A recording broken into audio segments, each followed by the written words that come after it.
Hi. Tonight's a really special night.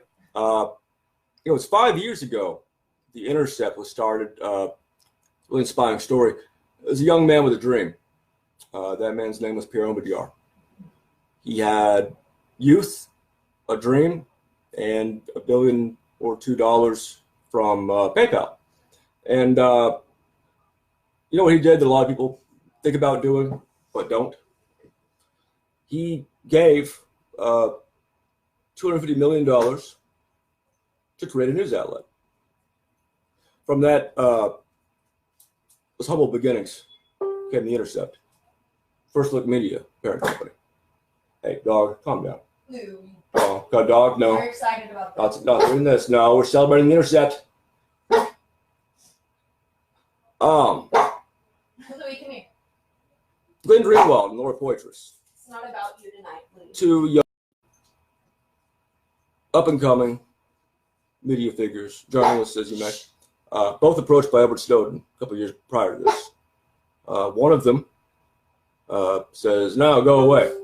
Not interested." The other one says, "Oh, wow, this is clearly important. We should definitely run with this." Guess which one got barred from the meeting last month on determining the future of the Snowden archive? It was Laura Poitras. She got barred. So Laura Poitras, of course, last month sent me a bunch of stuff to leak. Emails, internal emails, her full account of how this went down. Stuff indicating that everything about this closure of the Snowden archive, which you may or may not have heard of because it's not on the internet's website. Instead, it was reported, brought to attention by Glenn Greenwald's statement about it, which frankly doesn't make a great deal of sense when you've seen the emails that we leaked a couple weeks ago. And you can see those, I don't know, on the internet. No, I'm kidding. If you look up, if you haven't seen it, probably should have linked to it. Huh? Google why the Intercept really closed down the Snowden archive, and you'll find all these things. But if you stick around, I'll be reading for some of them. In fact, I'll be doing dramatic readings of certain portions, including the preamble to the Snowden document NDA, which was also leaked. And Want me to pour you a drink? Yeah, why not? It's a party. It's a party. Well, no, there's some coffee for now. I'll have some wine in a bit. Just I have a cup here if you want to just pour me them. Well, let's get started. Let's get this party kicking. What should we start with? First, let me tell you what we have coming up before we begin the event. We've got some great things planned for tonight. We're going to be interrupted by this dog over and over again whenever he sees a civilian walking outside because he's a little. Come here. He's a little fascist. That's right. But then later on, we're going to burn my National Magazine Award that I won from prison for the Intercept. I love fire. She loves fire. We're gonna burn stuff. We're still making the final decision on what we're gonna burn it in. We've got several interesting urns and bullshit around here that she's bought from. Dog, why are you struggling? They're I like to family go camera. There. They're family heirlooms. We're gonna burn that in protest of them closing the archive, but also in protest of a lot of other things that the Intercept, frankly, needs to, I think, either stop doing or explain why they did it, or fill in the blanks. Without giving too much away, one of those things they should talk about is Sam Biddle and something he got tricked into doing back in 2012. That kind of impacted a lot of whistleblowers, a lot of activists, a lot of people who were about to go to prison. Whoa, what? Come on, okay, fine, I'll put you down. Here, Jesus Christ. Dog loves his freedom. John Cook, first editor at the Intercept. I was surprised to learn from prison before I started writing for the Intercept that John Cook had been their first editor. They got him straight from Gawker. Now, there's a number of reasons why that's fucked up. A number of reasons. We'll get into that later. You know what? We all have our favorite grievance against the Intercept. But there's a guy tonight who has blessed us with a very special grievance. This is one I think kind of outdoes most of the ones I have. And I had to have a lot of heavy editing by a couple of editors who should not be editors. And but our friend John Kiriakou, the one person who went to prison for the. Yes, there's no rush. Don't lick that, Louis. Yeah, don't lick the Quotes, dog. Sorry. John Kiriakou, one person who went to prison for the U.S.'s torture program. He went to prison because he leaked it, and I would say, because he leaked it to the wrong guy. Who is that wrong guy? We'll find out in a little bit. We're gonna read a quote he gave us tonight. It's a nice little quote that kind of encapsulates a lot of these issues. Baby, I'm trying to talk. God. And also, can I have some coffee, please? Huh? Can I have some coffee, please? Yes. Okay, thank you. What else are we gonna do? Oh yeah, so we're gonna do that. We're gonna read a few things. We're gonna read some excerpts. Probably gonna drop a few more documents that I haven't gotten around to dropping, and we might listen to some recordings. We'll see. I don't have any recordings or anything about the Intercept, but I do have some pretty solid Rage Against the Machine tracks. I'm just kidding. We're not gonna do that. All right, so let's get started. Whatever that would mean. Oh wait, what's this behind me? Oh, what the fuck is that?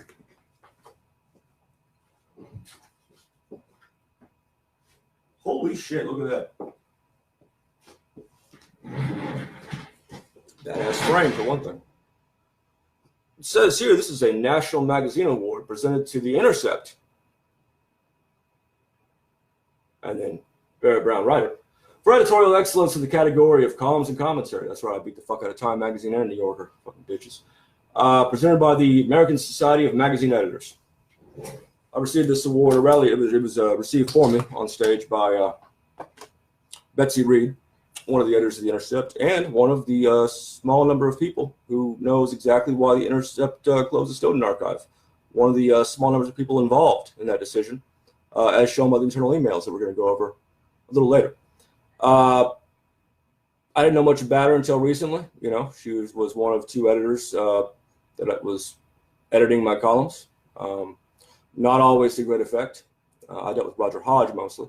But one thing I did know about her, I'll tell you this. One thing I did know about her is that when I tried to write again about Romos Coin, which is a sophisticated data mining and surveillance and propaganda thingamajig apparatus overseen by the U.S. government on behalf of by a number of companies, including Northrop Grumman in the past, and which was named by Aaron Barr, the disgraced H.B. Gary Federal CEO, who us anonymous folks back in the day, back when I was running with those kids, got a big conflict with, which is what led to the exposure of a number of things, including the Team Themis conspiracy, a vastly indefensible conspiracy against democracy that targeted journalists, even the children of labor leaders, and which did this long in Pallinger. Where was I going with that? Oh yeah, I tried to write about that shit again, and Betsy Reed and Roger Hodge decided that I couldn't because I was wrong. They hadn't seen the emails in question, and I'd already written about it for The Guardian years before, but we're going to read that later. We're going to read them explaining to me about the intelligence contracting industry that I was in prison over. We're going to do that in a bit. It's all gold, folks.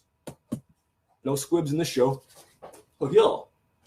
Oh, shit. Is that a really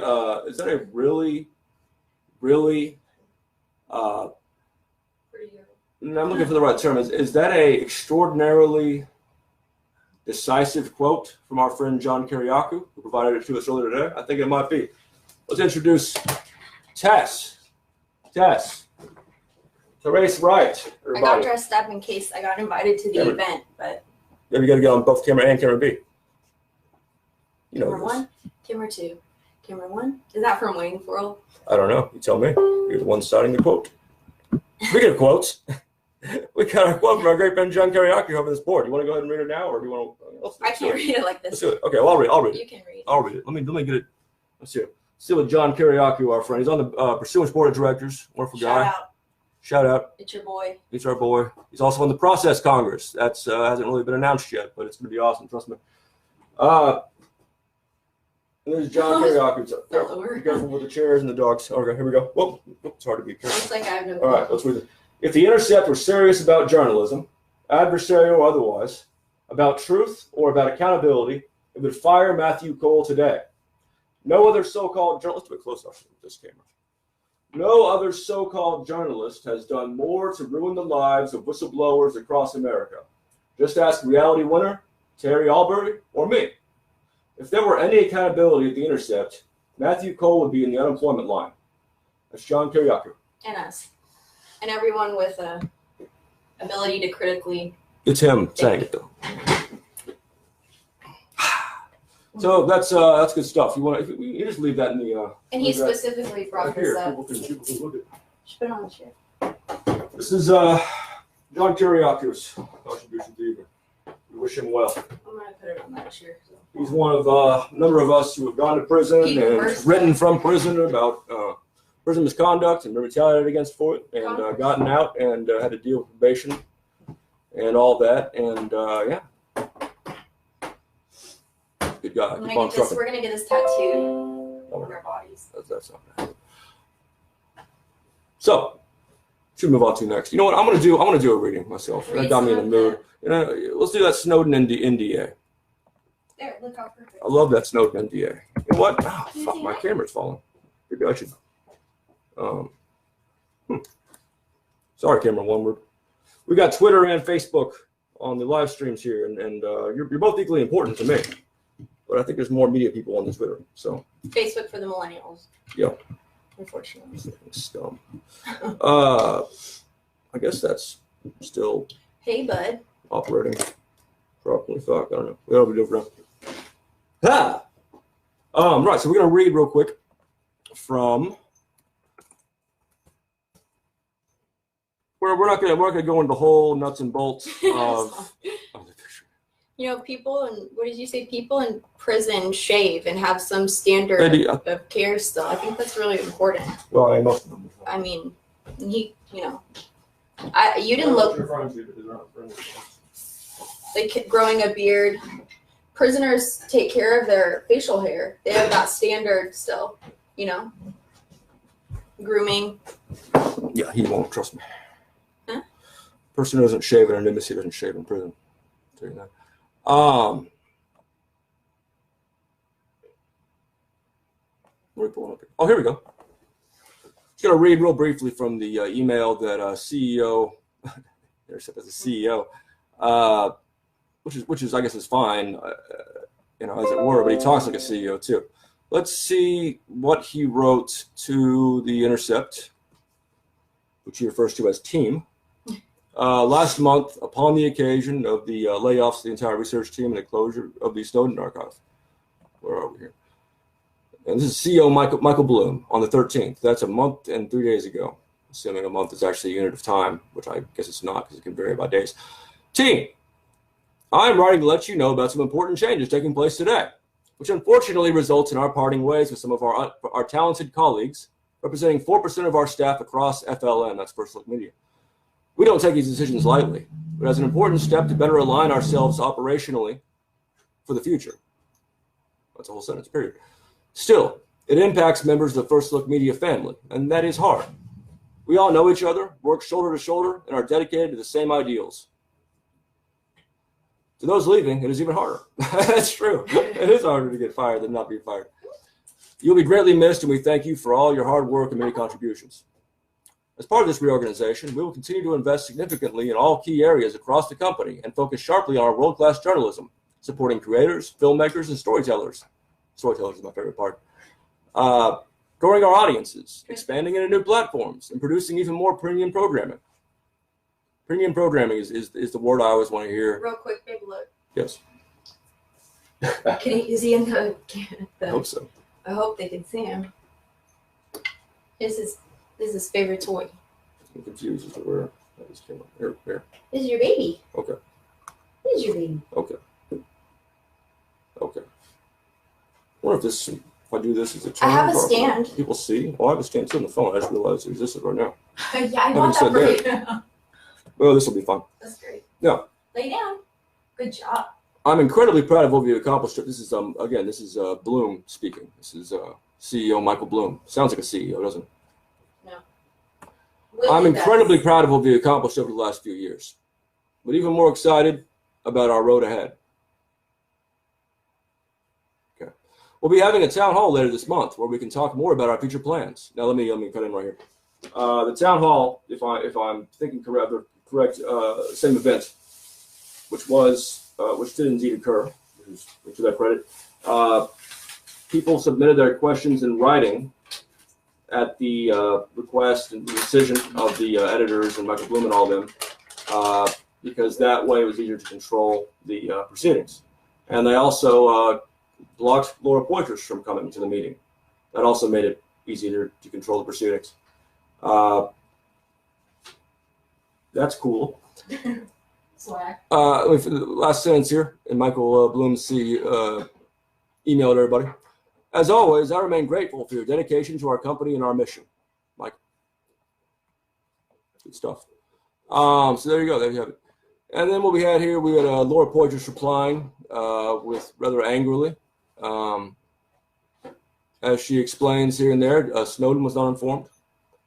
She herself had to inform Snowden. She had to call him and apologize that this was done without a heads-up consultation.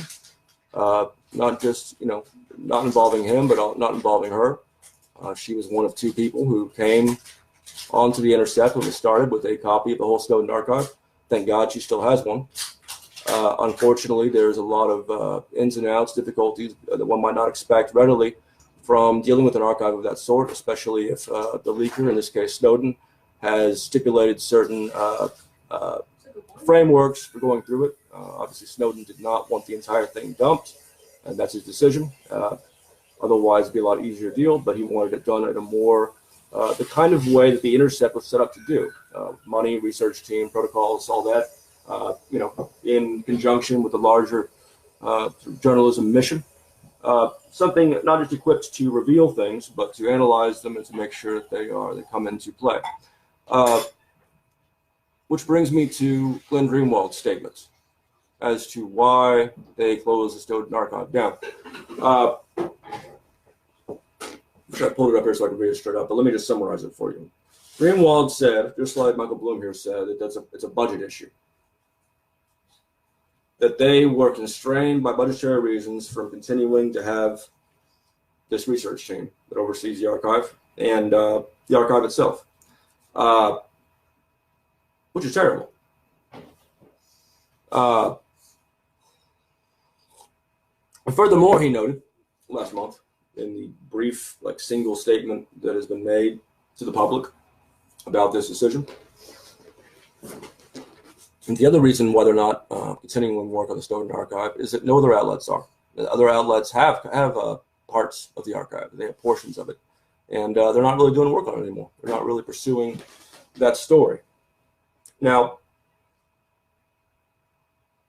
that's something I hate to hear from someone who has made $500,000 a year for the last several years on the premise that this outlet was going to be different. It's something I hate to hear as somebody who has struggled over the years to get leaks and to get information, even to get articles that I've moved from raw material to the Guardian, where the fuck, and to get them attention, to get them focused upon.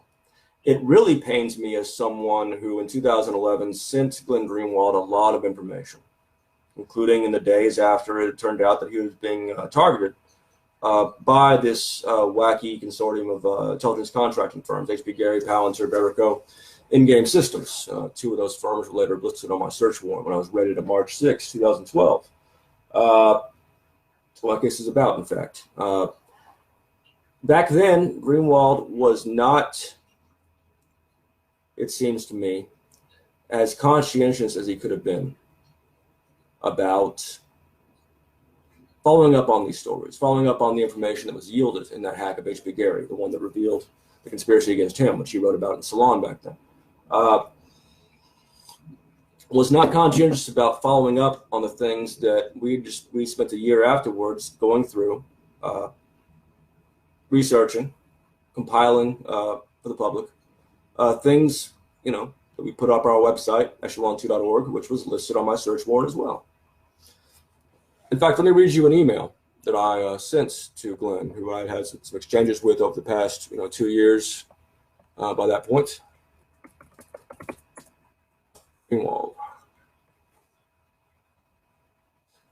This is an email I sent about a month after I was raided by the FBI in March 2012.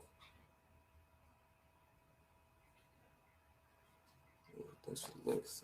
Can I just rep this shirt real quick? No. Oh yeah, I can come do it while yeah, come rep it. I'm looking. I gotta look up this. There we go. What shirt is this? He gave me this shirt. It's one of the first shirts you gave me in a relationship. It wasn't mine to give. It was given to me. I didn't make that shirt, obviously. That was a gift. You see it in the back? They can see it on one thing. It should be backwards, one way it's forward, but it says inmate of greatest concern, Barrett Brown. That's commemorating. I was listed as an inmate of greatest concern on this secret SIS file at the medium security prison I was at. Shout out to the prison for this shirt. I like it. Thank you. You're welcome. Thank you for that. I could model the boxers too. Yeah, go for it. No, I'm good. Bring them out.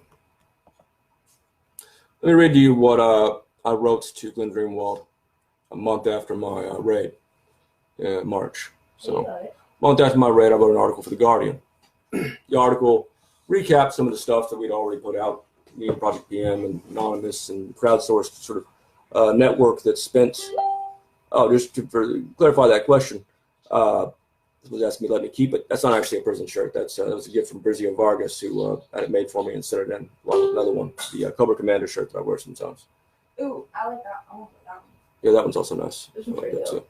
too. Piss. Yeah, it's like, yes. What was it? Oh, yes, I was raided by the FBI. And the FBI warrant, as made public by Michael Hastings, who published it at BuzzFeed, which apparently is like something like the dark net, because no journalists tended to have difficulties finding it after that. Yes. Hastings info. Yeah, okay. I'm investigating. Yes. It's important. No one does, trust me. So I wrote an article, again, recapping the very things I was being raided over, the very things listed in my search warrant, the very things that a lot of people had risked prison over, so people did go to prison over, HB Gary hack and the subsequent investigation. And I wrote to him this on April 20th, 2012, to Glenn Brown. I wrote, not sure if you get these emails, but there's been another instance in which a journalist and an editor at USA Today were hit by an online disinfo campaign by what are almost certainly intelligence contractors. In this case, the journalist had called the contractors with questions, provoking the response. The problem isn't getting any better. If you haven't read about it, I did an op-ed for The Guardian here that also notes how Palantir rehired Matthew Steckman, and thus didn't really mean that apology they gave to you. And I put a link to the Guardian article. This case, Matthew Steckman was the engineer, as they call him, at Palantir, who was most directly involved in the Team Demons conspiracy against Glenn Greenwald and against other journalists and against Code Pink, Stop the Chamber, WikiLeaks' donors, a bunch of journalists, including one at New York Times, who were deemed to be too supportive of transparency and that kind of thing. So I was hoping to kind of, remind Greenwald that, hey, remember when you were targeted a year ago? And that was foiled by my buddies there in Anonymous, and we pursued these guys very closely. Here's another journalist, an editor, being targeted by some of the same tactics that were planned for you. Take a look. That was kind of the subtext there. As you'll know, I didn't say anything about my raid. Didn't say, hey, help, I'm going to prison over a lot of this stuff. By this point, it had become clear that this wasn't the kind of thing that you bothered asking Greenwald about. He's got his own priorities. But he did respond to this email. About 3 days later, he writes, hey, Barrett, I saw that story. I definitely intend to write something about it this week. Reading your Guardian piece now. And I wrote back to him, glad to hear it. If you have any questions about any of these things, which I've been looking into with some journalists and other assorted contacts by my little group Project PM since last year, don't hesitate to ask. You can also see the wiki we've set up to disseminate some of what's been learned. And I give him the link to wikiechelon2.org, again, listed on my search warrant a month prior. And then I write, please look into persona management in particular. It's something that needs to be brought to general attention at some point, and I'm going to have a difficult time haranguing people about the issue from prison. And Never heard from Greenwald again until a couple of years later. Or over a year later.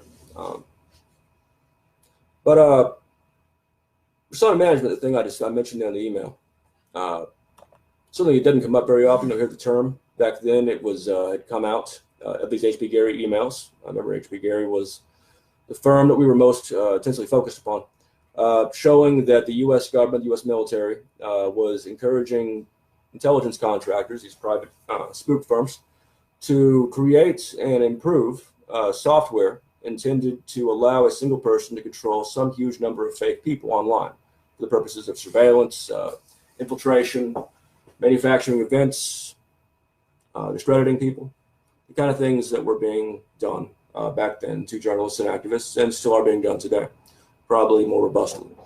As it happens, persona management, which people kind of forgot about over the next few years, popped up again in the last election. A company called Group in Israel uses what they refer to as avatars, which are fake online people, very much like a persona management apparatus that we discovered back then. Should describe a number of what do you call them, patents, information, sort of requests for proposals by the U.S. Air Force, emails to and from intelligence contractors discussing these things back then. I managed to keep it. Well, it's a valuable skill for someone who falls over all the time. That's incredible. Shout out to my best friend Joe Fiona. BFFs for L. He is. Just want to say hi to him. Good. Oh, thank you. F is for friends. So persona management came up again in the last election, except no one knows it because the New Yorker and the New York Times, which have were tipped off to this company that was involved in the U.S. election and was first offering a package to the Trump campaign to manipulate delegates to the RNC and to do other various things in the general election. They turned that down formally. Later, the CEO of the company, who's former Mossad, bragged that he had went ahead and done their thing anyway, since he was ideologically and I suppose pragmatically in favor of Trump winning. It's the exact same thing in persona management. The thing that was discussed, not just by us, we fleshed it out. The crowdsourced people, a guy at Daily Kos discovered it. My group, Project PN, was anonymous. We fleshed it out. The Guardian did a little bit of legwork on there.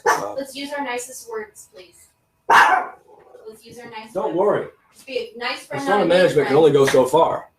And even though the New York Times and New Yorker doesn't know what it's called and thinks they've discovered some new crazy thing, 3 or 4 years from now, next time it appears and used in an election, maybe some other outlet will say, hey, should we look and see if this is like an actual thing that's been around for a while and we can maybe get more information on?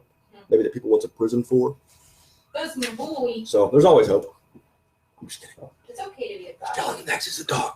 Well, Louie's okay with violence if necessary. It's a great story by her uncle, actually. I guess that's what it would be. What's his name? Illegitimate son of Frank Sinatra.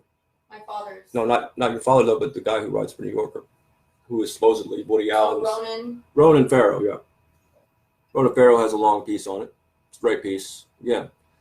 Term persona management doesn't quite come up. Okay. Mommy here. Yeah, run it. There's all kinds of grievances of that nature I could point out. One of which, again, is that Romos Coin, another program involving a lot of the same data mining capabilities, and 2 of the same firms, Palantir and Archimedes, that would later be caught data mining information of U.S. voters from Facebook for the 2016 election to win for Trump. In the corner of this one. Same companies.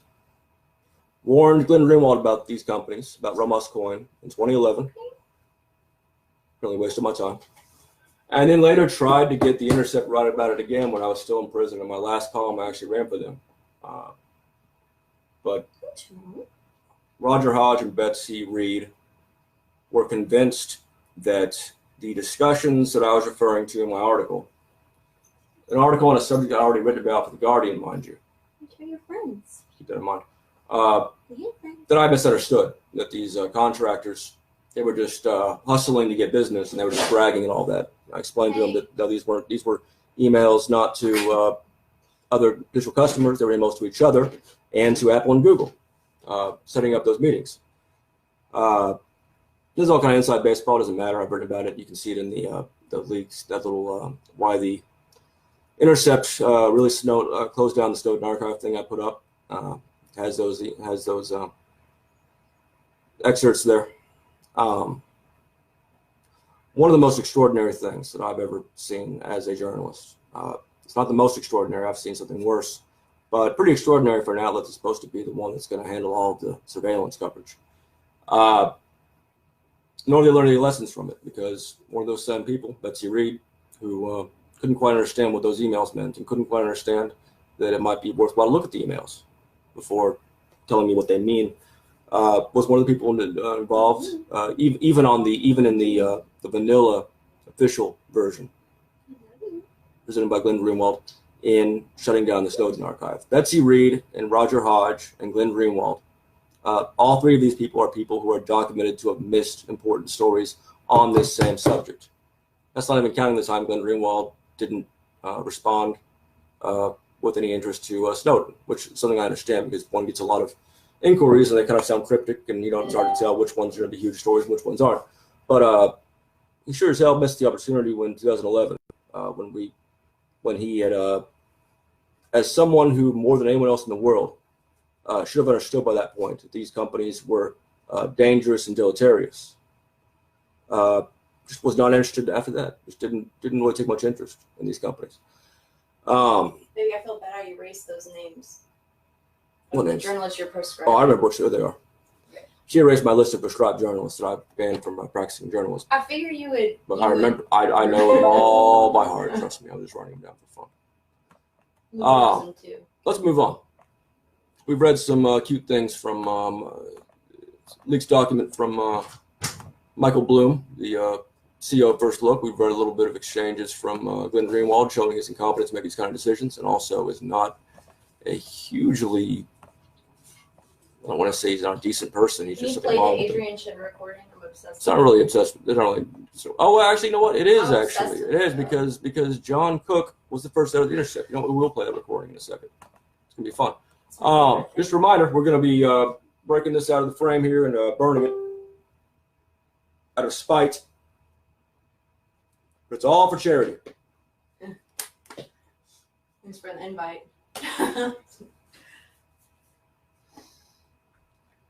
Anyone that's there at the event that wants to. No one's there at the event. That wants to FaceTime with Barrett, so you can say hey. No one's hey, there. Bud. Hey, we actually have a friend at the event, DJ Spooky. He's good guy, and he's doing his job. He's doing his job, yeah. No problem with that. So tonight, Intercept is having a party. Oh yeah, what's it for? 5 years of fearless and adversarial journalism. Like, transparency. But we're shutting this down. But we're still transparent. I'm gonna block Barrett Brown on Twitter. No, WikiLeaks did that. I know, because they're none of them would block me. too. That's what Assange was doing the days before he was arrested. He was literally ordering them to block me on Twitter. I mean, yeah. XOXO gossip. A lot of bad decisions. I know I've made many of them myself. What should we move to next? I want to do a dramatic reading real briefly, just of the preamble. No, we're going to do that. We're going to do it quite now because I don't know why. Obviously, we have the Adrian recording, but how am I going to do it unless you bring your phone over here and play it on there, because the recording is output and all this on these, you see? So if you can put your phone on the Adrian recording and bring it over here, we will do. Where is the recording at? If you just search Adrian Chin on YouTube, it's the third thing that pops up. Really? That's right. So there's 2012. Let's do that. Adrian Chin is a New York Times contributor, former New Yorker staff writer. Got a start at Gawker, and worked with John Cook very closely for quite a while, a couple of years. And John Cook was his editor. Written a lot since Gawker. Written for The Nation. Written for The New Yorker. Written for New York Times. Can you see the money? Can you see some money? But the piece of his that I remember best Okay, can I play it? In a second. No. Right to the beginning. And I will explain it. The guy's been very successful. Adrian Chin back in 2015 is the one who found, apparently he says, the Internet Research Agency, Moscow's little troll factory thing. Wrote a big article about it. Really ahead of his time, focusing on these online propaganda things. In 2013, when I was sitting in prison, basically 100 years in prison, and under a gag order, because I kept talking about these companies to reporters like Michael Hastings over the phone, as the DOJ cited in its gag order hearing, and because I was writing articles, including one for The Guardian that was, quote, critical of the government, unquote, I was put under a gag order. And that is when Adrian Chin decided that he had free reign to write just whatever he wanted about me. And there was a lot of bit he wanted to write about me. Adrian Chin wrote about 5 or 6 articles about me altogether in that period between mid-2011 and early or mid-2013. Thereafter, he's tweeted about me quite a bit since then.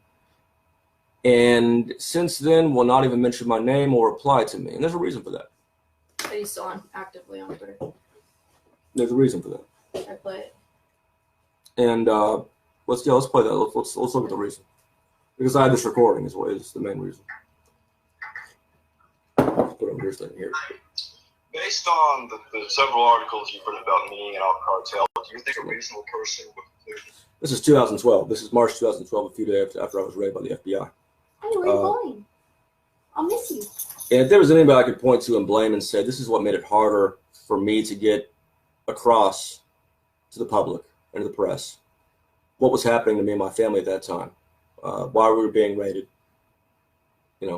what they were after, why they started looking at me to begin with, and what was at stake, the person who did the most to occlude that, the most disservice, not just to me, but to the public, and who would actively, well after I was charged, 100 years worth of prison time, would continue to dissuade people from contributing to our legal defense fund. That person is Adrian Chin, and the person who works closest with him and who allowed the article in 2013 that we'll get into in a second, that's John Cook, first editor of the Intercept. Those articles. This is 2012. I'm talking to him about a couple of articles that Gawker had written about me, including a couple he had written that seemed to imply that there was something off about the anonymous cartel operation in Mexico that I was widely associated with because I was helping the non-Veracruz guys talk to the U.S. press. It was a story that came out of a non-Veracruz, came out of an entirely different server than the ones I worked on, was in the press before I'd ever commented upon it, and which I actively sent reporters to speak to these other guys, the people who were close to the situation, over and over again, including the New York Times. There's no whole other story about there. It was pretty clear, first of all, that there was something to this. There was a number of journalists in the U.S. in particular who were suspicious about the story, which was that someone close to anonymous participants in Mexico had been kidnapped by Zetas, something that happened quite routinely back then, and held for ransom, again, routine. People like Adrian Chin, and then later someone at The Atlantic who listened to Adrian Chin and cited him, they became suspicious supposedly because they couldn't verify that a police report had been submitted in Mexico to the Mexican police over this kidnapping.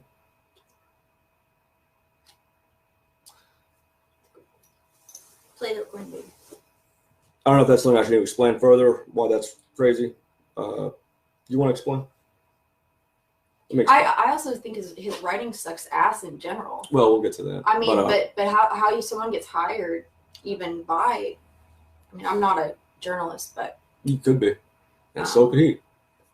So could Louis. I do feel like other journalists should hold their colleagues accountable if their writing, 1, sucks, 2, is wrong. Or not true. You might think that. So the reason that Chin and them were off base in this decision to start to imply that this was A, being made up, and that B, somehow I had made up this whole situation in Mexico involving like real people that have been in touch with the press, that I had committed what we call a false flag now. So Adrian Chin's eventual theory that I did a false flag attack with a fake kidnapping, an international incident that I manufactured myself, was that the supposed family of the person kidnapped did not go to the Mexican police as far as he could tell. You don't go to the Mexican police about much. You certainly don't go to kidnappings when someone's kidnapped by a cartel. And as it turned out, what happened with this guy is he was a minor drug dealer himself. He was a friend of some guy in a non-Veracruz or Ibero-America, some of the non-factions down there. And they went off on this campaign. Then they decided to stop it after all this criticism. Then I weighed in saying, I think you guys should go ahead. It's your country.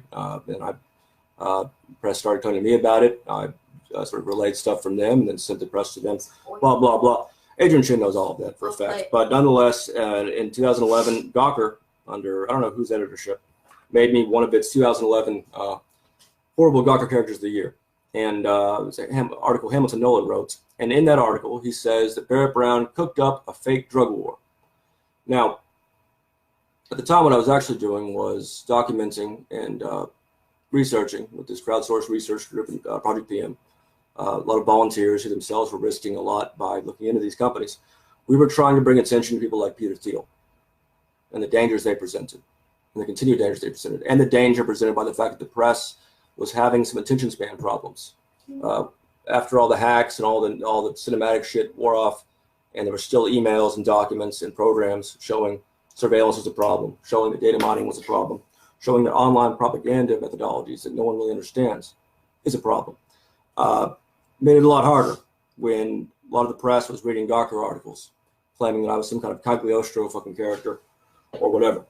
Made it harder with those 5 or 6 articles you could see if you look up Barrett Brown on Gawker, which still has his archives up, and scroll through and see all these deranged, crazy fucking articles already by Adrian Chin saying, Fameball Barrett Brown, face of anonymous Barrett Brown.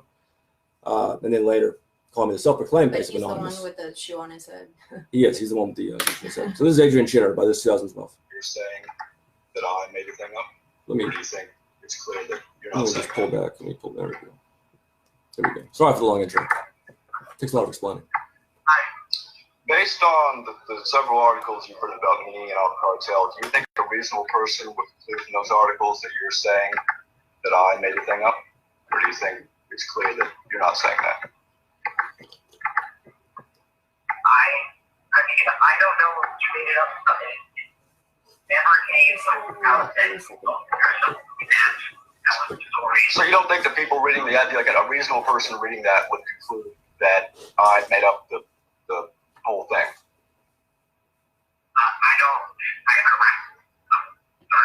Sorry, what? Not saying that you made it up. But okay, because Gawker, making one of their 2011 people of the year, says, if you could hear that squeaking sound a minute ago, that was Adrian Chin saying, I'm not saying he made it up, which is going to become important in a little bit. Cooked up a fake war against Mexican drug cartels, and that's obviously based on your reporting because it links straight to one of the articles. So the people at Gawker who are also writing there seem to conclude from what you've written that I made it up, and other people reading what you've written seem to also think you're saying I made it up. Now, if you don't believe that should happen, that's fine. I don't think you know enough about the timeline to make that suggestion, but again, that's your right. But to the extent that you're implying by referring to the bullshit operation and all that stuff, as you've done several times, this particular piece of anonymous flees north, blah blah. I think it's pretty. I think not to say nothing of the picture you guys keep using, which is ridiculous, and you know it. I think that no, leave the picture up. I think it's fantastic. It's in full Gawker form. But look, I think that you're leading people to believe wrongly that I made this thing up.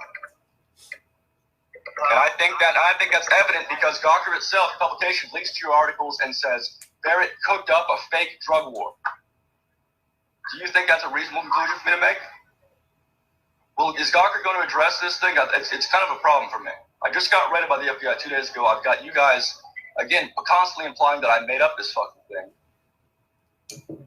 No one in Mexico feels that way. I did not say my post and you made it up. Will you please clarify your latest thing and say you're not saying? He says, and it's true. What he's saying here is true. He did not say in that post he originally wrote in 2011 that I made it up. He just said it was bullshit and all that and some other things, which is why I was upset at the time that Hamilton Nolan had written this huge Gawker year-end feature linking to his article and saying I did make it up, saying I cooked up a fake drug war. I was asking Jen, hey, if your coworker here, your colleague, is using your article to say as evidence that I made up a drug war, that I pulled off this false flag attack, I think it might be your responsibility to clarify it, because either someone, a reasonable person, assuming assuredly this fellow Gawker writer is a reasonable person, otherwise he wouldn't be writing a Gawker. Hamilton Nolan has since gone to write Splinter. He's also starting a union for journalists, I'm sure will be great. That it is your responsibility to maybe clarify that, because again, it's either people are honestly reading it that way, that I made it up, or they're dishonestly doing it and they're hiding behind you and you're hiding behind your squeaky voice, and that's a problem. That was my argument back then. Little did I know that it was going to get much worse a year later. But let's say this thing. Saying that I made it up because the fact of the matter is that, again, Gawker itself is linking to your work and saying in that little hyperlink that Barrett Brown made up this thing. And they're using your article as evidence by linking to it, sufficient enough to make me one of 2011's most loathsome Gawker characters of the year, which is fantastic. I mean, do you understand what my aggravation is here? I mean, yes, but I also stand by the fact that I thought that was bullshit operations. You know, I don't think that you were the person who initially made it up, no, but I think that you both worked hard. You know? Yeah, do you think I lied about anything? That's again, it's a case. The first one was an error or misspeaking, which happens a lot in politics and among cowards. First time you said, I don't think you made it up, could have been whatever. Here he's again saying, I don't think you're the one who originally made it up. Maybe you believe it, which is good enough for me. Fuck it, you didn't have to believe. Clearly no one else had put him on the spot before. I don't think, and continues not to, which is strange. You know, you might have believed it. I don't know. Okay. Well, I mean, I can tell you it's not bullshit. I mean, there's obviously a lot of stuff you don't know about this. And this is something it's obviously complicated to follow because there's a lot of, information on it. Oh, I mean, that's fine. You don't have to believe it. I mean, it's right. Okay. My concern is that you guys that Gawker has claimed that I made it up. You're here telling me you don't think you made it up, but they're relying on your reporting to make that assertion about me. And I tweeted several times about that. I'm sure you guys saw it. That I didn't think that was a proper interpretation of events, in so much as I wasn't even involved in this thing until it was already a huge story.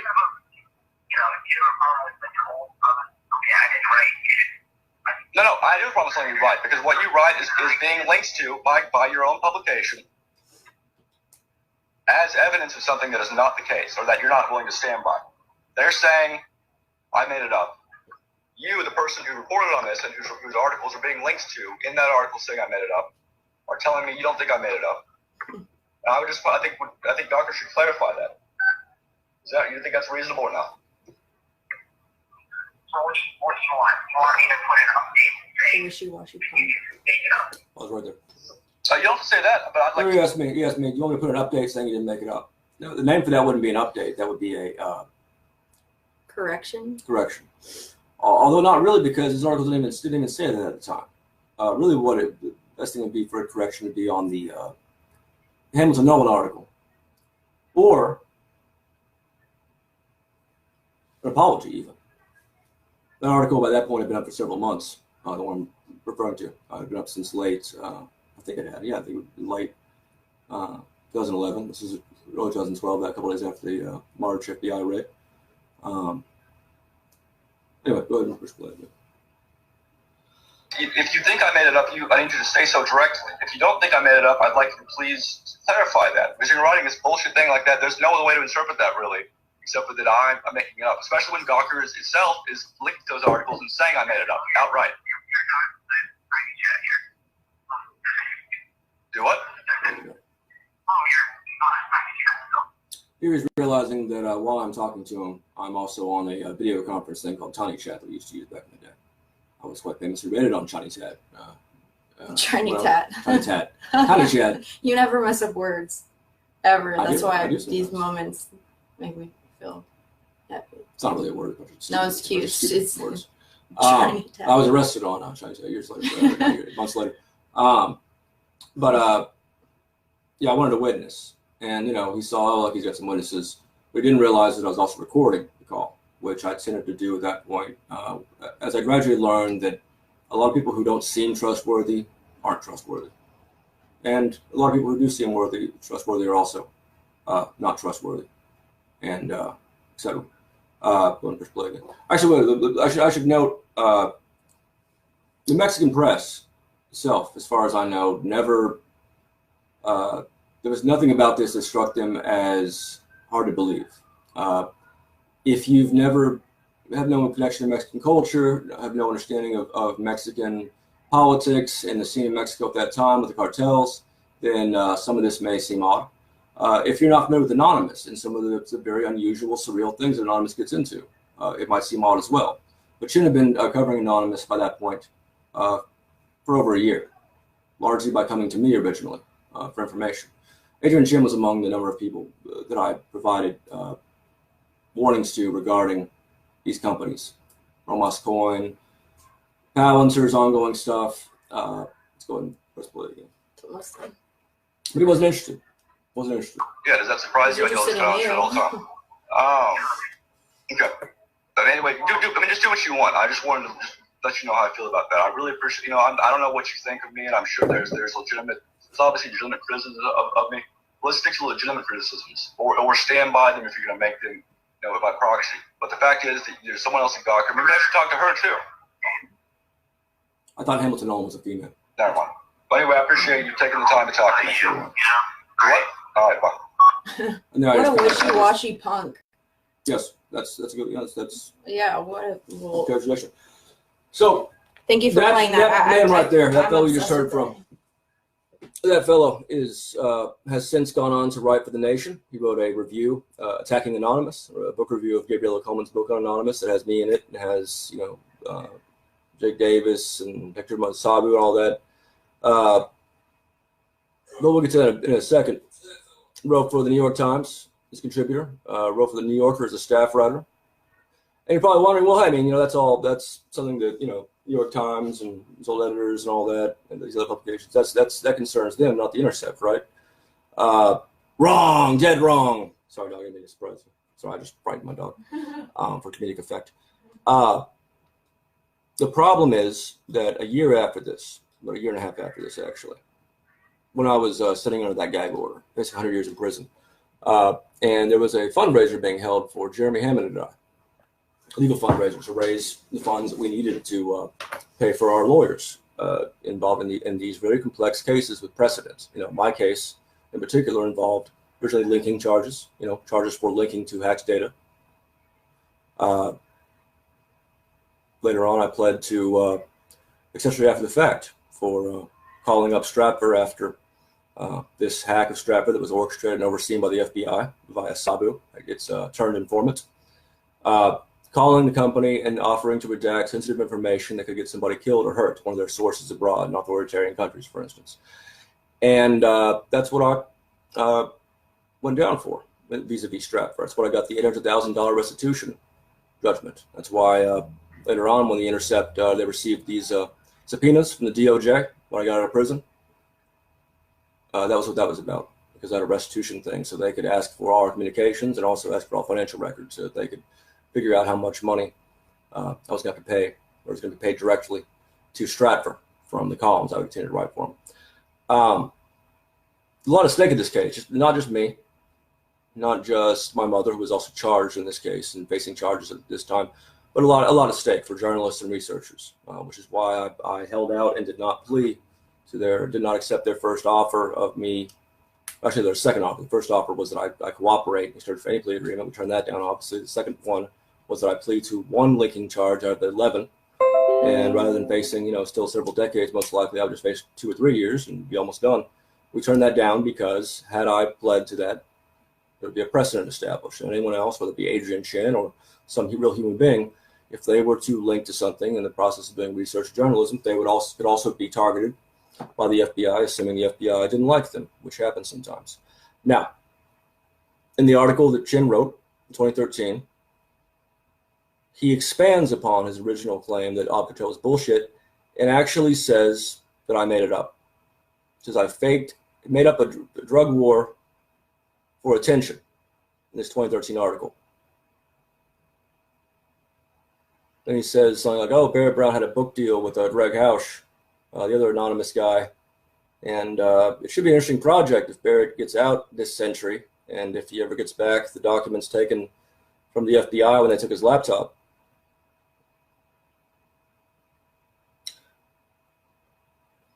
But I did get out. And he attacks Project PM. The other thing listed on my search warrant, where we compiled the project that compiled all of this information about Romas Coin, Palantir, persona management, all of these things that would come up again and again in the U.S. election, as we're finding out now, thanks to whistleblowers like Christopher Wiley in 2018, who went to the British Parliament, talked about Cambridge Analytica's work with Cambridge, with Archimedes and Palantir. Archimedes was involved in Romas Coin, which is a very similar operation to the one that he did with Cambridge Analytica. Palantir was also involved in that effort. Cambridge Analytica and Archimedes shared a number of executive personnel. These are all things that could have been prevented. And had, say, people at Gawker spent less time writing articles that don't mention at all what my work is and I'm a journalist and what we're researching and all that, and not attack Project PM all over and over again, maybe Peter Thiel would not have felt so emboldened to sue Gawker and shut it down, leading Adrian Chen and John Cook to have to find new jobs, which they did, because there's no justice. Found very nice jobs. John Cook was Adrian Chen's editor. He wrote this article in 2013 about a fellow journalist under a gag order and accused him of making up a drug war in Mexico and linking back to an article that had no evidence of that, and having admitted on the recording you just heard that he didn't believe anything of the sort. John Cook will let that happen. That's not even the worst thing. It's pretty scummy, but the worst thing that happened with those two, and with other people at Gawker, happened in 2011. It was revealed in 2014 based on discovery files from Jeremy Hammond's case, which is going on along with my case at the same time. In late 2011, Adrian Chen, who, along with John Cook, had written a lot of articles together about Anonymous, and both had approached me a number of times for information in the past number of months. They were both that was their beat, those two. Adrian Chen, over a 2-week period, tried to convince Sabu, Hector Monsegur, and the rest of the Lulzsec gang to sell Gawker the emails that he believed they had stolen from another news outlet. To sweeten the deal, he also offered him the use of Gawker's servers. He offered this to Lulzsec. Lulzsec was also mentioned on my search warrant.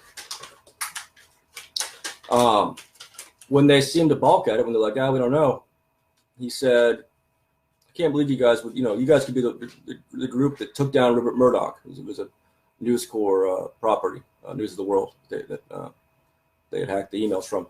I can't believe you guys would turn that down. I can't believe your crew would turn that down. And Chen didn't realize that these emails didn't exist. They were fucking with them. Adrian Chen has been a figure of great, he attracts great animosity due to just something clearly being wrong with him. Particularly those of us who dealt with him over and over again came to just despise the guy. If you go back to 2011, you'll find me saying stuff like, Anonymous does not attack news outlets except for Gawker. Now, the FBI knows about this. They knew about it exactly when it happened, because at the time, the FBI had given Sabu, Hector Monsegur, an FBI computer, a laptop to do everything he was doing. They knew about it in real time. They knew over that 2-week period. The DOJ knew it.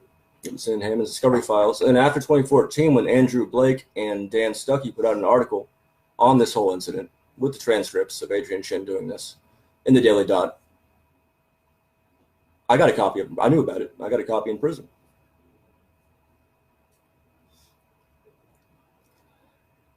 I'll tell you who else knew about it because he was asked for comment. It was John Cook, who's quoted in that article. You can, if you look it up, it's just Google Adrian Chin Sabu. You'll see a link to it. I've posted it a bunch on Twitter in the last few months, frankly. Sent it along to past editors of the New Yorker and the Nation, asking them to review his work. There's also been another number of other things involving Adrian Chin that he did. Fabricating stuff, blatantly fabricating stuff. Doing so, oddly enough, in defense of H.B. Gary in one case in his article for the Nation. We'll get to that another time. This is really not just about Chin here today. But John Cook knew about it. He knew about it before my sentencing. So John Cook knew when after he was contacted, and I guarantee you he knew in 2011 too, but we can prove he knew in 2014, before my sentencing, that Adrian Chin had tried to buy stolen emails from the exact same FBI informant hacker that came up in my case and Jeremy Hammond's case, and also approached WikiLeaks, Hector Monsegur. And he knew that I was about to be sentenced for accessory after the fact regarding these same hackers. Anti-Sec, Lulsec, Jeremy Hammond, the actual guy, and Hector Monsegur, the FBI turncoat, for calling Stratfor up after the hack to try to redact emails that Sabu and them were at that point talking about just dumping online, which I thought was dangerous and not in the best interest of anyone. And so for calling Stratfor, I got $800,000 restitution charge and additional time in prison on top of my interference with a search warrant for hiding my laptops from the scummy FBI, who I knew to be targeting journalists and activists and letting certain other people go for crimes, much more actual and real than some of ours, and a threatening federal agent, which I'm glad I did. Didn't do it under the statute, but I did threaten to investigate him because of some of the things that they were letting others get away with, H.B. Gary and Aaron Barr and all that, digging into the children of activists and all that. Anywho, John Cook knew, slipped his mind. He was editor of the Intercept. Intercept's covering my case. I'm about to be sentenced. The probation officer was asking, they were saying I should have gotten about 17 years and then 11 years with SP good compromise. John Cook did not stand up and say, hey, Chin, you and I should probably make something public about this because Barrett Brown's being targeted for his journalistic practices and he's fighting on behalf of journalism. He's sitting here and risking a lot more prison time so he won't have to plead to this bullshit, linking charge thing, one count of it. And so that being the case, we should do that. Meanwhile, Quinn Norton from Wired, she's sitting there in court and she's testifying that she linked to the exact same document that Barrett Brown's still being punished for linking to even after the charges were dropped because of this complicated federal mechanism called relevant conduct. She's sitting there and there's a bench conference and the DOJ is now threatening to prosecute her because she's come forward. Maybe we should man up and explain that we did something, that you did something, and I was aware of it because I was definitely your partner there. I'm definitely aware of it now in 2014 because I've been asked about it, about this other incident and the fact that the DOJ and FBI didn't prosecute it. Because that's also important. The FBI picking and choosing, going after dissidents and letting someone like Adrian Chin go unscathed, so long as he writes lots of negative articles about these activists, as he did over and over again. And that's not what John Cook did, and he was the first editor of the Intercept. I don't know how the fuck that happened, even if without that incident. I just don't understand what it was that John Cook's, what he could point to and say, hey, you need to make me the editor of this really, this new kind of totally, idealized news outlet, because I was a gawker for a long time. And I don't know. They're still hiding. Mm-hmm. After all these years. I mean, how many years has it been? A lot. And where's everyone else on this? They're around. Here's the other thing that makes this really superbly relevant regarding the Intercept right now. Most people at the Intercept know this because I sent them a long email. Part of it's documented in that article I put out with all the other leaks on the Intercept closing the Snowden archive. I sent this to them a couple weeks ago.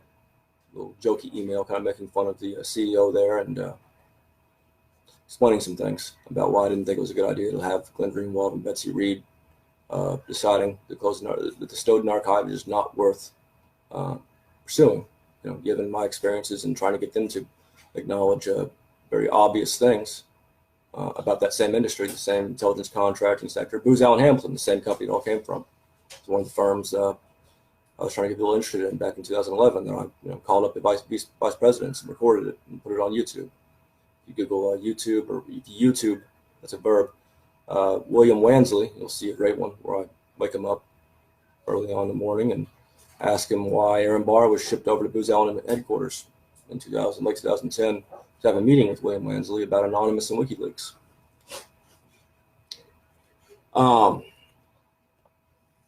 They know all that stuff, and they also know that right now Chelsea Manning is once again sitting in prison after having already gone through this ordeal where she's sentenced to decades in prison, and then Obama commutes her sentence and she gets out. She gets a few years out here trying to readjust, and then she's right back in prison again. And that first term involved a lot of solitary confinement. It was done as torture.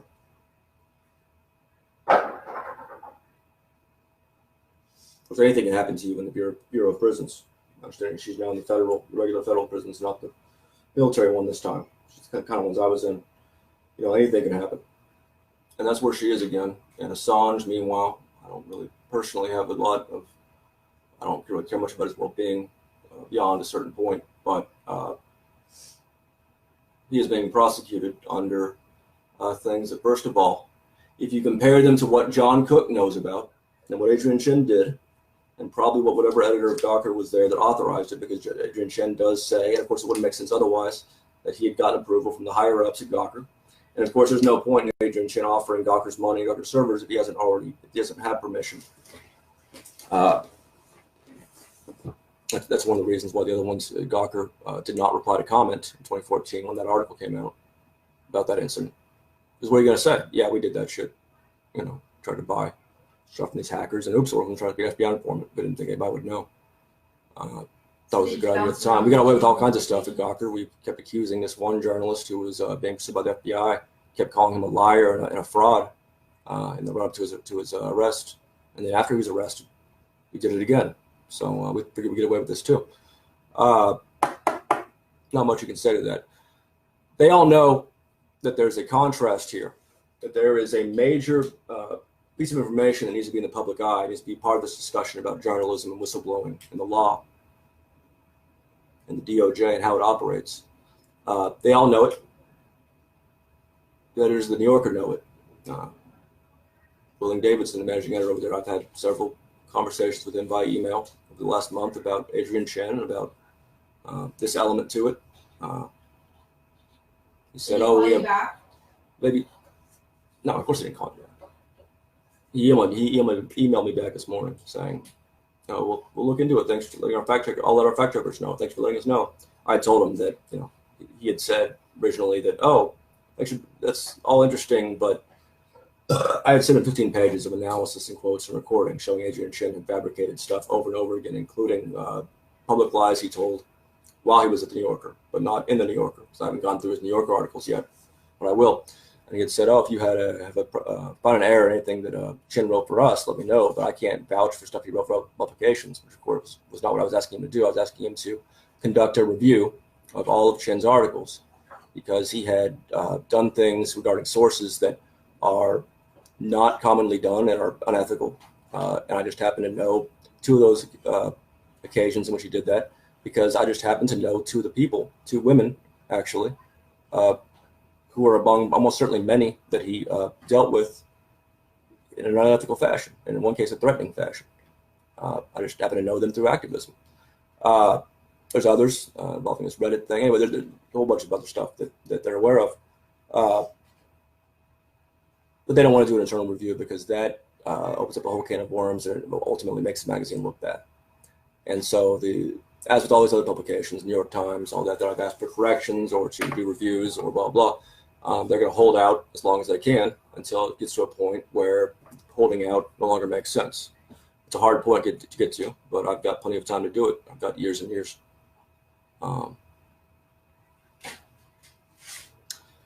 And it's important because journalism is important and information is important, and it's important that people understand what careerism does to journalism, especially when journalism is occurring, coinciding with the information age, and there's companies working with the U.S. government and other governments abroad whose specialty is in manipulating information, using information, striking fundamentally at the information that we require as a citizen. These people all know this. If they didn't know it before, they know it now. That was the point of me emailing them publicly and privately, informing them these things. They know how this relates to the WikiLeaks and Chelsea Manning case. But they are careerists. They are not moral people. They are not interested in any of this. So that's John Cook. That's the kind of stuff that he did at the Intercept. There's a lot more to that story. No point in telling it now. What we're going to do is we're going to go ahead and burn this National Magazine Award while I'm nice and worked up. This is the first National Magazine Award that the Intercept received. They got it because I wrote columns from the SHU while I was locked up in the SHU over Project PM, over H.B. Gary, all the things that targeted co-founder Glenn Greenwald, who after about a year, a little over a year after I was raided by the FBI over H.B. Gary and In-Game Systems, two of the firms that came after him, and Project PM, the place in which we compiled it, did finally write about my case. Took a lot of lobbying. I had to send Kevin Gallagher out, the head of our legal defense deal, and talk to him along with Splendid Spoon, Lauren Despiza, those two activists, to explain to him the situation, and finally he wrote about it when I was on the upswing. At that point, The Nation and other Vice, number of outlets had already started writing about how, oh look, he discovered these things, he researched them, he led this crowdsourced research effort, and spent a lot of, was obviously very dedicated to it, and this is obviously why he's in prison. Michael Hastings had done his part.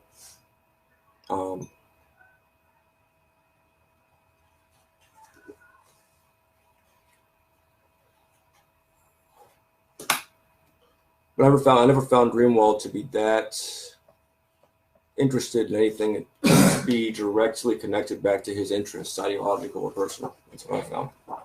I haven't found the rest of the editors there, higher ups, to be that moral or competent, or they're billing themselves. They have a party tonight, 5-year anniversary party, celebrating 5 years of adversarial and fearless journalism. I have not found that much to be the case about higher ups there. There's a lot of great journalists. There are actually a few editors, people there at the high position now who've been brought on. A couple of them are actually at that thing tonight who are worthy of respect. But journalism is rarely the industry in which people are burning their bridges.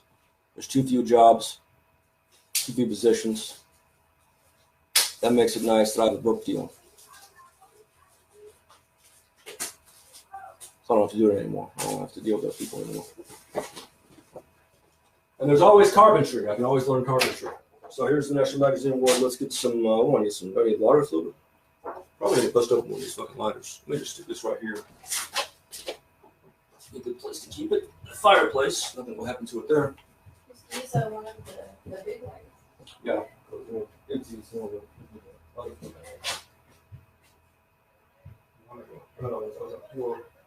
one of these plastic lighters that the casing, you know, they're easy to break. Oh yeah. I was gonna fuck with that, but I'm not sure if that. Maybe it's a good idea. Just light it on. I mean, let's see how it lights. Let's bring old Betsy over here. Betsy's the name of my laptop I just made up. Let's keep it traditional, okay? Reasonable. Reasonable advice. Mm-hmm. Perfect. You have the quote right there. Oh, you know what I forgot to mention? Fuck. Back in early 2011, when we were doing Op Manning, we were trying to bring attention to Chelsea Manning's first solitary confinement and torture. Adrian Chin approached me on GChat and, said, oh, you guys are, going to be calling the, let me read it out loud. Let me just read the whole thing rather than misquoting. I want to make sure I say exactly what Adrian Chin told me. And luckily, the FBI did a great job of collating all of my communications over that time, so that not only do I have them via Gmail, the DOJ itself has put their stamp of authority, of legitimacy on these documents. That's what Adrian Chin told me and didn't get indicted for. Or one of those things he didn't get indicted for. And the funny thing is, not long after that incident where he tried to buy those stolen emails from the FBI agent, his articles before that, his articles early on, if you see his first article on HB Gary, were not anti-anonymous to an extent, but suddenly they take a very negative tone. And that could be explainable by him being fucked around with by Non, like, being told, hey, put a tutu on and put a shoe on your head and take a picture and we'll see these documents. Something that actually happened. It can be explained by a lot of other things. It's emotional, whatever. It could also be explained in the same way you'd explain him not being indicted in the first place, which is that there was something happened, maybe. And maybe in exchange for his reliability, maybe he was given a tip about Internet Research Agency rather than finding himself. And I say that because I tried to get Adrian Chin interested in these issues for about a year. And he was mostly interested in me. Yeah. And then I get out of prison, and it turns out he's the expert on internet propaganda. And suddenly I'm not. Weird. Adrian Chin, let's see here, Manning, that's what it is. Let's just search these. Let me just pull this. You guys can't see it on the phone. Oh, yeah, you can. I can pull this camera around this up here. That way you guys can see as well. Let me, where is that? Adrian Chin, blah, blah, blah. Let me do this too. Turn this around. Where's oh, this is me fucking with the New Yorker. Well, maybe this.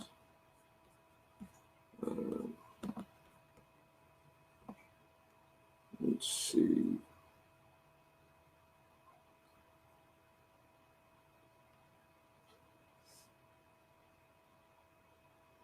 Oh, okay, here we go. Where's this? So we took out the yellow. Oh, it still says it. Oh, here we go. Here's Adrian Chin saying, he's coming to me about the anonymous operation for Manning. Are they actually going to ruin life tactics on Manning's guards? And I say, to an extent. You know that Lindy England or whatever? He goes, yeah. He spells yeah, Y-E-A, which I fucking hate. Press totally covered her a whole bunch and ruined her life more in doing so. We're going to do that same thing. Like, how the press calls people up? Yeah. We call people up for the same reason, except we're calling from a huge blob of eccentric futurists with varying levels of station in society. And we're just looking for information. So we're kind of like the press. But what we do is illegal because it has to be. What I mean is that it becomes illegal because the DOJ chooses to consider it illegal. I didn't know to what extent that was true, and that this guy I'm talking to here is going to get away with all kinds of shit. Wow, 40 U.S. homes, for instance, are being raided in January 2011 over the DDoS attacks on Visa and MasterCard that took down their corporate websites for like a few seconds. Contrast to the Chin. And here's Chin saying, I mean, it wouldn't get as great an impact if you just called them up. I think putting it on Pirate Pad is what gets people. Just like what happens to me at 4chan. No one would have given a shit if I just got some prank calls. But it was the act of doxing.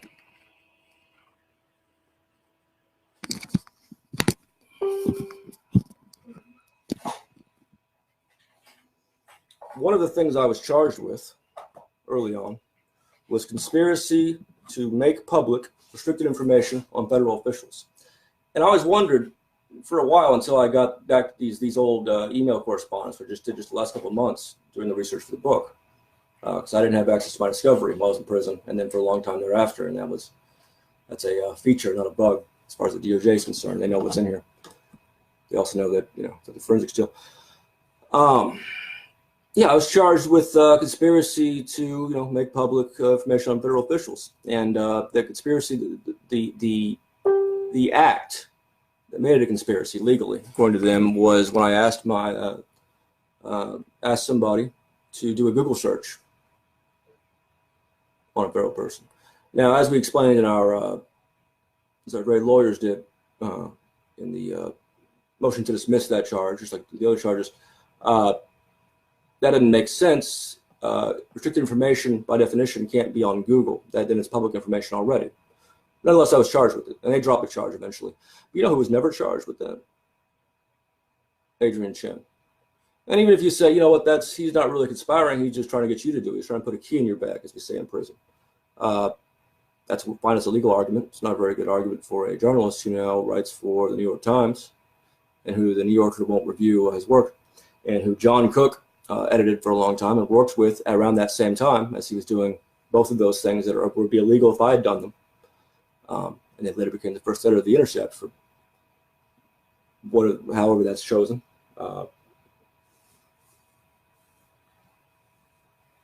You could say that. I mean, you could say that about this situation, but it'd be hard to say it about the thing where he, over a 2-week period, is offering to engage in this conspiracy with LulzSec to have them sell Gawker, stolen emails, stolen not from the Pentagon, not from a military contractor that's conducting illegal operations against the press and against the children of labor leaders and activists, as H.B. Gary and Team Themis was.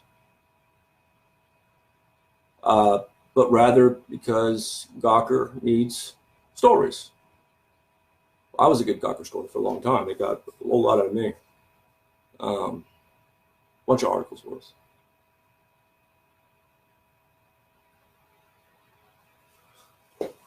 I just want to return the favor. So, for all of its sins, for those things they have done and left undone, I hereby confine the Intercept's first National Magazine Award, my National Magazine Award, to the Flames. I think they've gotten a couple since then, or maybe one. I don't see them getting that many more. They're few and far between. Oh, let me just roll over here. See if I can do this without stretching too much. There it goes. There it goes. Once you look at that, it's catching very nicely. Oh no! The Intercepts! Magazine Award! Hooray! They did a lot more than that.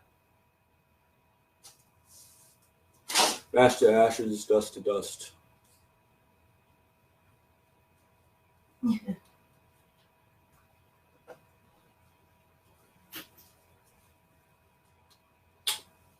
The other thing is that the National Magazine of Editors, or the National Association of Editors, didn't have the right to confer me an award because I should be giving the awards out. They don't need to be judging my work.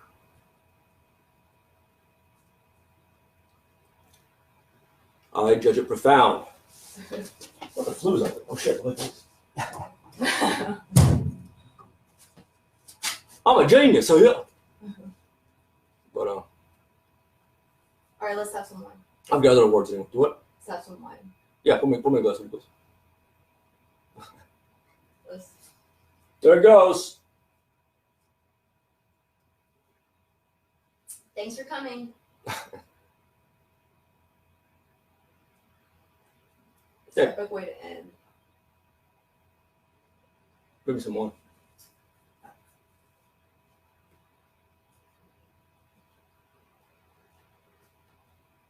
That burned quick. It's gone. Come here, dog. Come here. Come here. Go daddy. Go daddy. Come here. Somebody's going to take responsibility within the press at some point. It's going to be somebody at the Intercept, somebody at the New Yorker. Somebody has to write an article explaining that, yes, this is something that should never have happened. These people should never have been in the press. John Cook should not have just gotten a new job at Business Insider. Adrian Shin should never have had a job in writing at all, ever. And what John said right there. Yes. Maddie. Yes. Louis. Probably backwards on here. Because it's not like an industry. It's not a sinecure. It's not a fun careerist hipster enterprise. There's actual real lives stake, and there's civics at stake. The point of journalism, again, is not to provide jobs for mediocre hipster scum. I need help. Unless you want to drink my girly wine. No, I definitely don't. Oh, you didn't get my girly wine. Yeah, I did. Look at the Piscotta. It's in that bag. Oh. Thanks. Nice hybrid. There it is. Can you open it? Yes. But yeah, something got to be done about that. And so, That's fucking gross. Sorry, that opener. If you have any interest in making sure that people like Chelsea Manning, that their actions that they're being prosecuted for are viewed in the proper context, which is that of a DOJ and FBI that chooses to come after some journalists than others and some whistleblowers than others, and chooses to let those who go after those same whistleblowers and journalists commit indefensible crimes with no real simple purpose, then go tell John Cook to fess up. Go tell him to talk. Go tell Adrian Chin. Adrian Chin's not going to reply to you. He's been doing a great job hiding. For someone who wrote a lot of articles about me back in the day, he's certainly He's on social media a lot. He is. He writes a lot of great tweets about Where's my girl? about poetry. He's written essays. One of his tweets from a few months ago. I read this tweet. I'm like, Jesus Christ, how? And it was like, I was reading an essay in which, fuck is her goddamn name? Arantarantu Roy compares Noam Chomsky favorably to a something beetle. I was like, shut the fuck up, dude. Just shut the fuck up. You gotta see it. It's really terrible. Some serious hipster shit. Anyway, that's about all for tonight. I think we've covered the aesthetics and the ethics of journalism and leaking and what's going on right now and why it is. If I've seemed a bit erratic, if I've seemed a bit nuttier than usual the last few months, it's because I'm in the course of researching, doing these last few chapters of my book, which is coming out next year. There's a bunch of stuff that I've learned that I was not aware of or had forgotten or had not struck me at the time.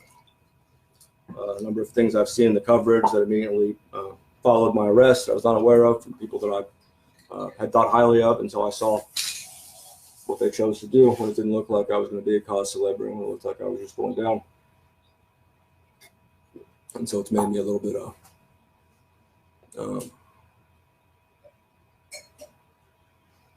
maybe a little erratic, like I said. So I hope everyone will forgive me. Having said that, all of these people need to be destroyed. Slowly, surely, one by one. They have to be destroyed. And the best way to do that is through crowdsourced research under a protocol that I've spoken about a little bit. If you see a speech I gave at Niagara University last month in Buffalo that same day. Find those on YouTube. We'll have some more written materials about that later. Also spoke about in these little videos I've done about Julian Assange's arrest in the last week or so. Well, the bottom line is that we have methods just like Project PM used that were so great, that were so clearly worthwhile. All these volunteers that came together to go into these things that the press just didn't feel the need to follow up on and couldn't. You know, in many cases, even if you're a great journalist, even if you're a great outlet, the writer-editor model from the 1600s in London that we've been using for 400 years needs to be updated. And we can easily do so now. And the methods by which we update it are pretty clear. Even the haphazard version of crowdsourcing that I oversaw at Project PM, or that you've seen a little bit more systematized with telecomics, groups that have followed these issues and presented the raw material and refined them into stuff to be used by their journalists. All the stuff that made the FBI come after me and even list Project PM in their first search warrant, knowing it didn't matter, knowing that, you know, when I was arrested and charged with identity theft and all kinds of bullshit, that it wouldn't be clear yet what this was about, even though they said what it was about. It was good enough that the FBI had to come stomp on it. And so if it's good enough for intelligence contracting, it's good enough for anything. And under a curated sense, using these protocols that we're designing and using, you know, stuff that other people could design as well, we can create volunteer, filtered, curated, crowdsourced research networks, even better than the ones that the FBI was all freaked out about back in 2011, 2012. We can make them available for free to journalists who want to improve what they're doing, who want to improve their end product, who want to make sure they're accurate, make sure they're not hurting anybody unnecessarily, make sure they're not missing things that they could have easily been aware of had they used these things. and give them to them. Let them use it. There's people who want to do that, and there's a way to set it up such that it's not a time drain or a risk or anything like that on the journalist. And those who don't want it, those who say, no, we've got it all set already. I'm a journalist, and maybe it'd be a little embarrassing if I admitted that my editor and I can't solve it, can't figure out every single thing in the world on our own, even with the fact checkers' help. The New Yorker just recently learned how good their fact checkers are when I pointed out to them yesterday about the massive error in their article on Anonymous and me and the Tunisian Revolution.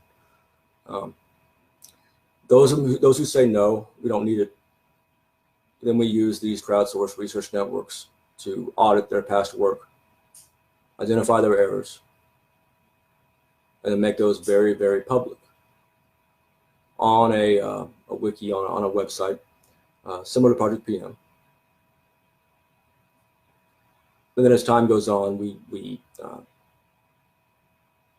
bring this conversation to the fore, we make it harder to avoid, we popularize the idea, we get more successes with it, with these crowdsourced researchers also doing other things for the journalists who understand their use. And there's a lot who have already signed on to use them. A lot of great independent journalists who have written for major outlets, but are, when I say independent, I mean early adapters, actually want to do journalism, actually care about it. And if we do that right, we can solve a lot of problems. And that's what we'll be dedicated to. That's what I'll be dedicated to from now on and from here on out. Pursuance is the other end of that. The process Congress, which I mentioned earlier, but we haven't announced yet, that'll also be heavily involved in that. Anyway, thank you for tuning in. Sorry you weren't at the Intercept party, but either were we. We had fun tonight, didn't we? I think we did. I think we had a lot of fun. It was very cathartic.